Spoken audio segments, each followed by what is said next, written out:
Shalom Bapak Ibu Saudara yang dikasihi Tuhan. Salam sehat buat kita semua. Hari ini Rabu 17 Juni 2026, Renungan Mana Sorgawi kembali hadir dengan judul Ketenangan Batin. Kita membaca firman Tuhan dari 2 Raja-Raja 4 ayat 22 sampai 23. Sesudah itu ia memanggil suaminya serta berkata, "Suruh kepadaku salah seorang bujang dengan membawa seekor keledai betina. Aku mau pergi dengan segera kepada abdi Allah itu dan akan terus pulang." Berkatalah suaminya, "Mengapakah pada hari ini engkau hendak pergi kepadanya? Padahal sekarang bukan bulan baru dan bukan hari Sabat." Jawab perempuan itu, "Jangan khawatir." Thomas Edison dikenal sebagai salah satu penemu paling produktif dalam sejarah dengan semangat pantang menyerah yang luar biasa. Ia lahir dengan rasa ingin tahu yang besar dan selalu mengutamakan eksperimen praktik. 3 penemuan terbesarnya, lampu pijar listrik, fonograf, dan sistem distribusi listrik, telah mengubah kehidupan manusia secara fundamental. Lampu pijarnya menghadirkan cahaya modern ke rumah-rumah. Fonograf memungkinkan suara direkam dan diputar.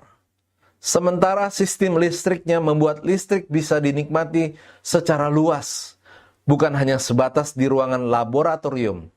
Edison menunjukkan bahwa ketekunan dan inovasi mampu mengubah dunia.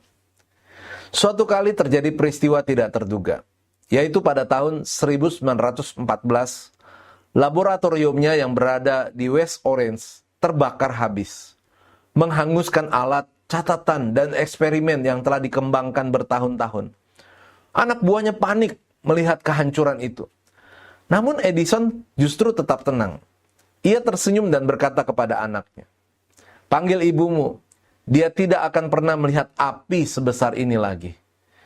Alih-alih putus asa, ia langsung memikirkan bagaimana memulai eksperimen baru mulai dari awal lagi. Kebakaran itu menjadi bukti bahwa optimisme dan ketekunan bisa mengubah bencana menjadi sebuah peluang baru. Di Alkitab, kita mengenal salah satu tokoh wanita yang sangat tenang menghadapi masalah dan fakta tentang kematian anak sematawayangnya. Dia adalah perempuan Sunem yang kisahnya tercatat dalam 2 Raja-Raja 4 ayat 18 sampai 37. Dalam pembacaan di perikop ini, kita menangkap adanya ketenangan yang luar biasa saat perempuan itu menghadapi kehilangan anaknya. Ketika anak yang diberikan Tuhan melalui doa Elisa tiba-tiba meninggal, ia tidak larut dalam tangis atau kepanikan. Dengan tenang, ia meletakkan tubuh anaknya di ranjang Nabi Elisa dan menutup pintunya. Kepada suaminya yang heran mengapa ia hendak pergi, ia hanya berkata, "Tidak apa-apa." Suatu ungkapan iman yang dalam bahwa Tuhan masih berdaulat atas segala sesuatu. Ia segera mencari Elisa tanpa menyalahkan siapapun dan tanpa kehilangan pengharapan. Sikapnya menunjukkan keyakinan penuh bahwa Allah melalui Elisa pasti sanggup membangkitkan anaknya.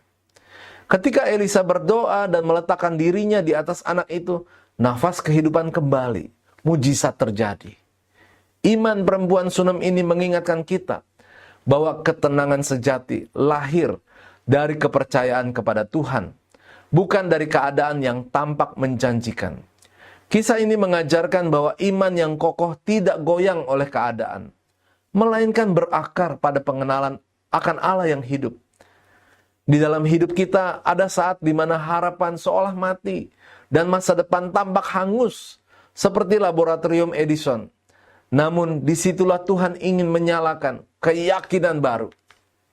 Saat kita memilih untuk tetap percaya dan tenang di tengah badai, kita sedang memberi ruang bagi Tuhan untuk berkarya. Tetaplah tenang dan tetaplah percaya. Kata-kata bijak, saat segalanya tampak hangus, iman membuka ruang bagi mujizat dan harapan baru. Mari kita berdoa. Bapa, Ajarlah kami tetap tenang dan percaya kepadamu di tengah badai hidup. Berikan kami iman yang teguh untuk memulai kembali saat segala sesuatunya runtuh. Dalam nama Tuhan Yesus kami berdoa dan mengucap syukur. Amin. Puji Tuhan, kami senang renungan hari ini menjadi berkat bagi Bapak Ibu Saudara. Selamat melanjutkan aktivitas Bapak Ibu Saudara. Tuhan Yesus memberkati.